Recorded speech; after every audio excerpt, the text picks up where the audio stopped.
Larsen and Toubro अपने देश की सबसे बड़ी कंस्ट्रक्शन और इंफ्रास्ट्रक्चर कंपनी में से एक। एल&टी को हाल ही में अपना सबसे बड़ा सिंगल कॉन्ट्रैक्ट मिला है। ये कॉन्ट्रैक्ट कतर एनर्जी एलएनजी द्वारा दिया गया।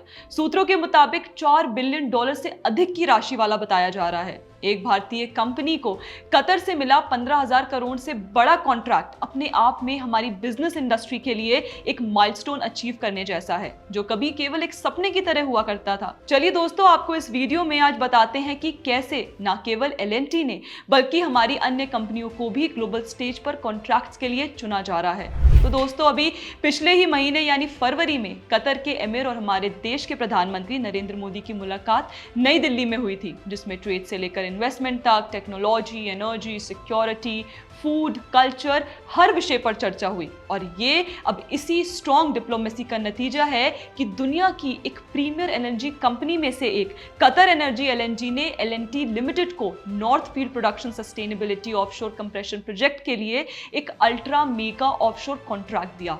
यहाँ एक दिलचस्प बात जो नोट करने वाली है वो ये कि हाल के कुछ वर्षों में भारतीय कंपनियों की विदेश में मांग और पहचान बढ़ी है। अगर हम एल&टी की ही बात करें तो दिसंबर तक इसकी ऑर्डर बुक 5.64 ट्रिलियन रुपीस थी, जो अब तक का सबसे बड़ा अमाउंट है। दिसंबर 2024 में समाप्त हुए क्वार्टर के लिए एल&टी ने 1.16 ट्रिलियन रुपीस के लिए नया ऑर्डर हासिल किया, जो कि अब तक का सबसे अधिक क्वार्टरली ऑर्डर है। और ये फाइनेंशियल ईयर 2024-25 के पहले 9 महीनों में एल&टी को मिले ऑर्डर में से लगभग 60% अंतरराष्ट्रीय बाजार से था, जहां वेस्ट एशिया का दबदबा है। अभी जनवरी 2025 में ही एल&टी के power transmission and distribution sector को मिडिल ईस्ट से 2500 से 5000 करोड़ रुपए तक का पावर प्रोजेक्ट मिला, जो भारत को पावर ट्रांसमिशन और डिस्ट्रीब्यूशन सिस्टम में एक लीडरशिप रोल देगा। इससे पहले सितंबर 2023 में एल&टी ने सऊदी अरब में सऊदी अरामको के Jofra unconventional gas production project से संबंधित 2 ऑर्डर जीते, जिसकी कंबाइंड वैल्यू $3.9 बिलियन थी। और यह उस समय का सबसे बड़े वैल्यू का ऑर्डर था। और उसी साल 2023 के अप्रैल महीने में एक और 7,000 करोड़ का मेगा कॉन्ट्रैक्ट मिडिल ईस्ट से हाइड्रोकार्बन बिजनेस के लिए मिला।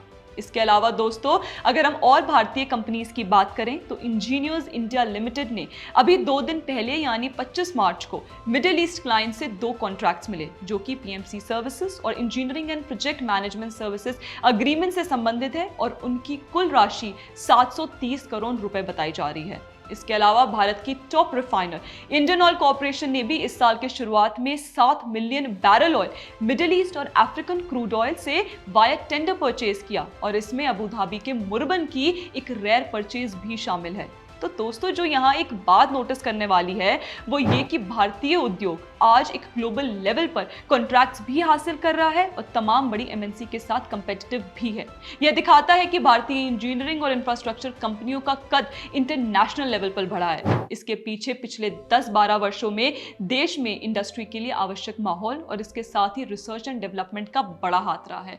अब केवल भारतीय स्किल्ड लेबर ही नहीं बल्कि कंपनियां भी ग्लोबल लेवल पर अपनी पहचान बना रही हैं। इसके पीछे कहीं ना कहीं मेक इन इंडिया जैसे इनिशिएटिव को भी क्रेडिट जाता है, जिसने पिछले 10 सालों में भारत को एक मैन्युफैक्चरिंग हब या कहें तो मैन्युफैक्चरिंग का पावर हाउस बनाने का काम किया है। एरोस्पेस और डिफेंस से लेकर फार्मास्यूटिकल इंडस्ट्रीज तक, टेक्सटाइल से लेकर shipping, construction, food processing, capital goods industry, आज हर क्षेत्र में भारतीय कंपनीज देश विदेश में अपना परचम लहरा रही हैं। ये पहलू भारत की मजबूत इकोनॉमिक डिप्लोमेसी को तो दर्शाता ही है, साथ साथ ये हमें हमारे विकसित भारत 2047 के टारगेट के और नजदीक ले जा रहा है। और दोस्तों, वो दिन अब दूर नहीं जब भारत अपने 5 ट्रिलियन इकोनॉमी के सपने को पूरा करके वर्ल्ड की तीसरी सबसे बड़ी इकोनॉमी वाला देश बन जाएगा।